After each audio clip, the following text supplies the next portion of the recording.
When you've unpacked your E-Ranger bike and got all the packaging off, first thing to do is to put on the wheel.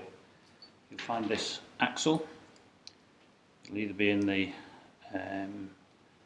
box with a charger or tied to the wheel.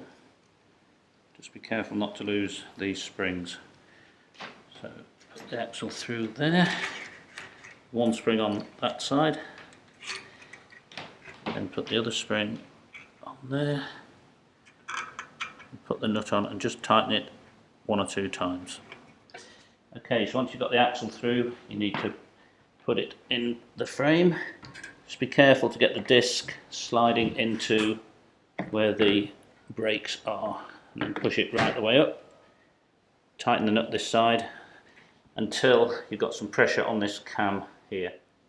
So this should have quite a lot of resistance when you press it up to keep the wheel in place tight. And the wheel should then revolve quite freely. Okay, next thing, your handlebars might be bent down like that to get it in the box. So you need to turn those up so they're in the right sort of riding position. Then, with a 5mm Allen key, just tighten this screw here.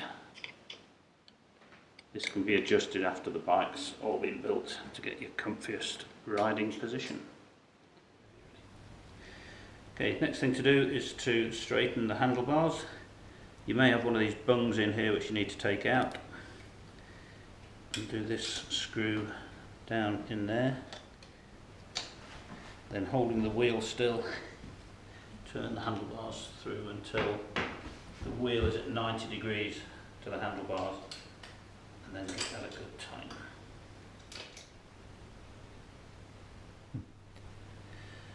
You'll see that on the pedals, one's got an L and one's got an R, so we'll see that is for the left hand side and that's for the right.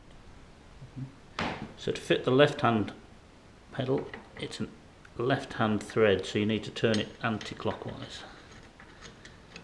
That should screw in there quite easily with your fingers. Then attach the right hand pedal, and this will fit just as a normal thread. Then you'll need a 15mm spanner just to give them the final tighten on both sides. And that's it, the bike's ready to go. Okay, it's important that the battery is turned on before you start. There's a little rocker switch underneath on the right hand side of the battery. That needs to be in the on position. Your bike should come to you fully charged, but to test the charge in the battery, press this little button here and those lights will light up. These lights will go out as the battery loses its charge. To take the battery out, you have 2 keys. Make sure you keep one safe, or keep them both safe. Put the key in, turn it anti-clockwise, and the battery just slides out the back. The battery must be locked in place when you're using the bike, otherwise it can vibrate out and you'll lose the power. To start using your bike, simply press the on switch, and this will bring this LCD to life. What we have on here, that's the level of power you're in, so it'll always come on at level 1.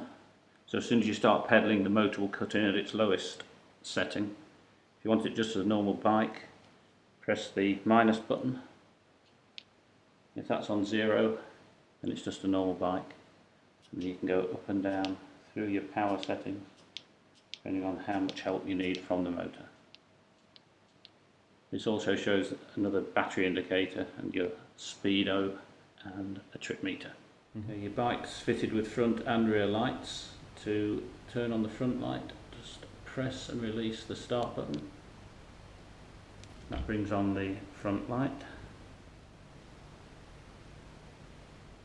Turn on the rear light, press this separate button at the back here. On some of the newer models, the back light comes on with the front light, but that'll be self-evident when you see it. Most of our fixed frame models are fitted with this Dutch style anti-theft lock.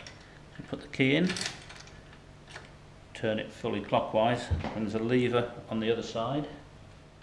So when the key's fully clockwise, just push that lever down and it'll lock into place.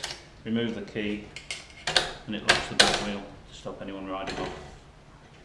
To release the lock, just put the key back in, turn it clockwise, and it'll just release itself.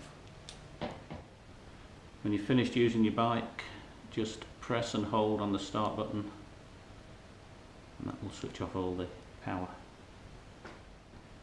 To change gear, you push away with your thumb to go into a lower gear, and then press this button to go into a higher gear. The gear should change nice and smoothly, but if it's struggling to go into a lower gear, simply turn this adjuster wheel here anti-clockwise, and it will go